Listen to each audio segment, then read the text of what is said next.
Welcome back to the channel where today we're going to be looking at Christian Fontenot's top 4 Raging Bolt list from this past weekend's Portland Regional Championships. Before we get into the video, thank you guys so much for watching today's video. Make sure to check us out, all our videos below. We do a weekly podcast called the Pokestop Podcast. Check that out where we go over everything, and let's get right into it. All right, so this is Christian Fontenot's Raging Bolt list that he took to the Portland Regional Championships, getting a top 4 finish, losing to Henry Chow, who ended up playing the exact same 60 as Michael Davidson, who won the Regional Championships. And honestly, like, this deck is kind of crazy. There's some really cool stuff in this deck, a little bit different of a take on Raging Bolt as opposed to the deck that Christian Labella won the Milwaukee Regional Championships with. But really cool. This is kind of pretty close to the list. Christian and All Out Blitzel, they've been playing pretty much this entire format. And I think it's really good. I think it's honestly a really good take on Raging Bolt. So first, the Pokemon on this list, we have 2 Hoothoots with the 70 HP, 1 Hoothoot with the 80 HP, 3 of the Jewel Seeker Noctowls, just to make sure you can constantly get those items. To allow us to use Jewel Seeker, we're playing 3 of the Teal Mask Ogerpons. It has a multiple use function. It allows us to accelerate energy, getting more energy on the field for our Raging Bolts, do more impactful damage attacks, as well as accelerate energy, as well as be the Terra in the deck to let us use Noctowl. Noctowl, again, requires you to have a Terra in play to use Jewel Seeker. We have only 2 Raging Bolt in this list, which is honestly, my initial thought was that's not enough. Honestly, I just feel like you need more than 2, but obviously it worked for him. So apparently I'm wrong. 2 Fan Rotoms just help us set up early game. It's also the Assault Landing attack is also very good. Being able to do 70 damage is pretty relevant in the format when we have a lot of Budu, Ralts, Dreepies, Gimmighouls, a lot of small 70 HP or less Pokemon. That Fan Rotom's able to just put up that early game aggression on a 1 prizer, and all you require is 1 energy and a stadium in play.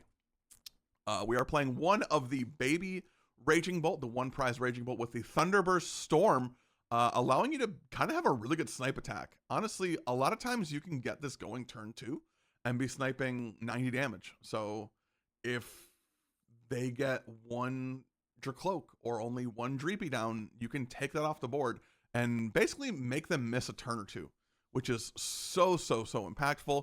We're also playing a Slither Wing, the Burning Turbulence ability, doing 120 plus burn.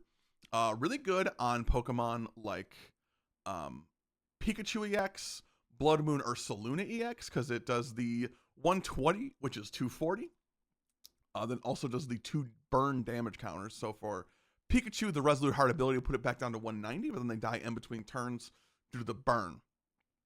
The same thing with the Bloodmoon Ursaluna. It does 240, and then the 2 burn will kill it in between turns. That is super good, especially because you don't give them access to Fez. You take 2 prizes with a 1 prizer, and you can really put your opponent in a really awkward position. We're playing 1 Latias EX just to give us that free retreat option. 1 MEW EX for the restart ability, also a 0 retreat cost, so can kind of be like a poor man's Latias.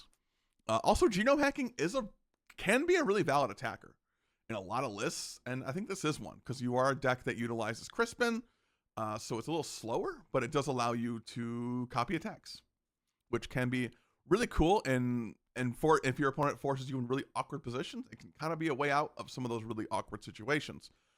Also, restart, just drawing more cards seems really good in any game, especially the Pokemon trading card game.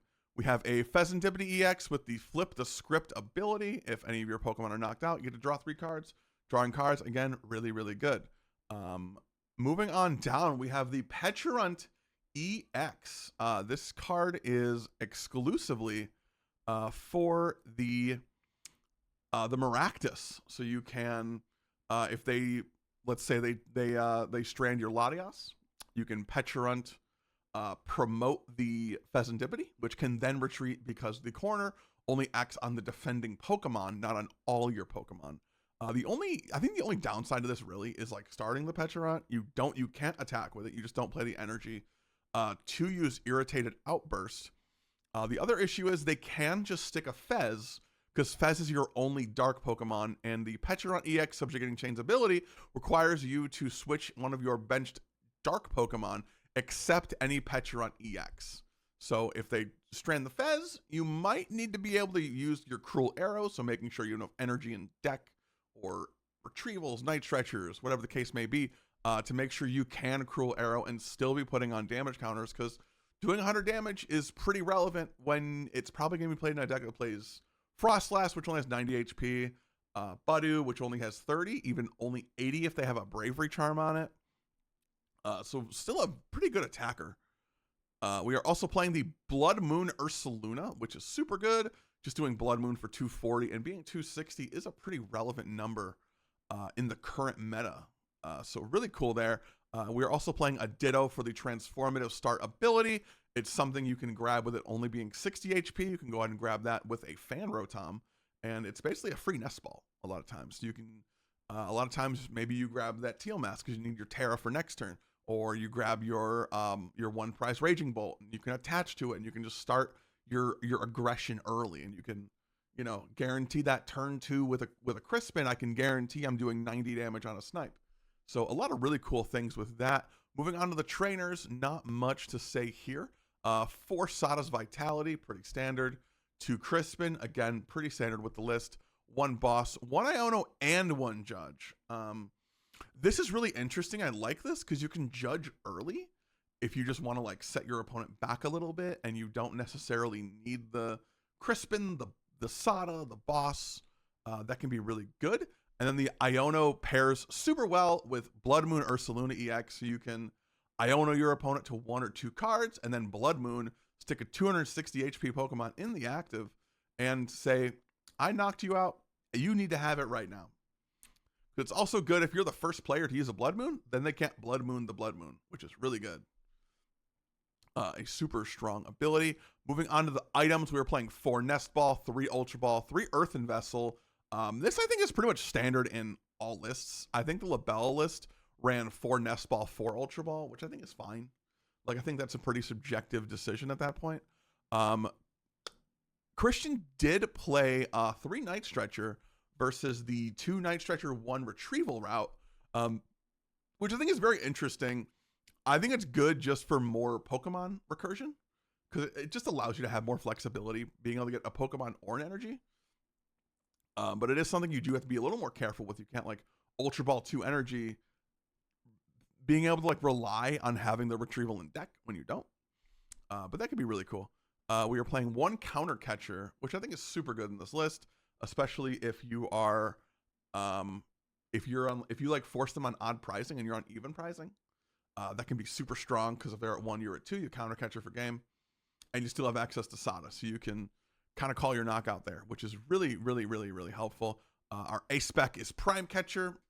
I don't know any Bolt that wouldn't run this. Moving on to our stadiums, we have 2 Area 0 Underdepths, allowing us to go up to 8 bench Pokemon, and also 1 Jamming Tower, which I think Jamming Tower is such an underrated card in this deck because it just allows so much fun, like awkward positions to put your opponent in, especially with things like Bravery Charm on Budus, Rescue Boards in the Joltik box matchup, Rescue Board, and like honestly every matchup. It can turn off if your opponent overextends in their Guardy matchup, if your opponent overextends with a Screamtail or a Drifloon, and they load all the energy on past what their base HP is. Jamming Tower, they get knocked out, and you can still do a 2 and hopefully even a 3 prize turn if you're able to utilize a Boss or a Prime Catcher in addition with a Sada, Crispin, Teal Mask, your Jewel Seekers on your Noctowls. Really, really cool. Really cool inclusion there as well. The energy, pretty basic. 6 Grass, 3 Fighting, and 3 Lightning from Christian. Overall, I think this is a very, very, very cool list. I think it's definitely a list that if you're interested in running Raging Bolt, you should absolutely be looking at this list. I think this is kind of... I've always been a fan of the Fontenot All-Out Blitzel list versus the Labella list. I think the Christian Labella list is just really more designed for always playing from ahead, which Raging Bolt is really good at. But sometimes you don't have that that luxury, honestly. So like having things like Counter Catcher, Bloodmoon Ursaluna, Iono, and Judge just allows for a little more flexibility. I think it is. I think this deck overall is a much more skill-intensive deck than the way it played in the pre-rotation format when you had cards like Pokestop, Trekking Shoes, Radiant Greninja, where this deck was really just foot on gas, never let up. Whereas now it kind of has to be more methodical. It feels a lot more, just like to draw a comparison to pre-rotation, it feels a lot more like Palkia V-Star, where you have really strong aggression, but you have to be careful with your early game to avoid giving your opponent a 2-prize liability early.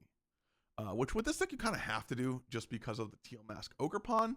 But a lot of times you can just bench the Teal Mask, and then if they kill that, like you take 1 prize with a Fan Rotom or with a baby Raging Bolt, you can kill something with 1, they gust around that, and then you can just do it again. You can utilize your own gust or like Counter Catcher, Boss, you know, any combination of cards to then put yourself at 4 prizes. They're still at 5, and then they have to take a 1 prize.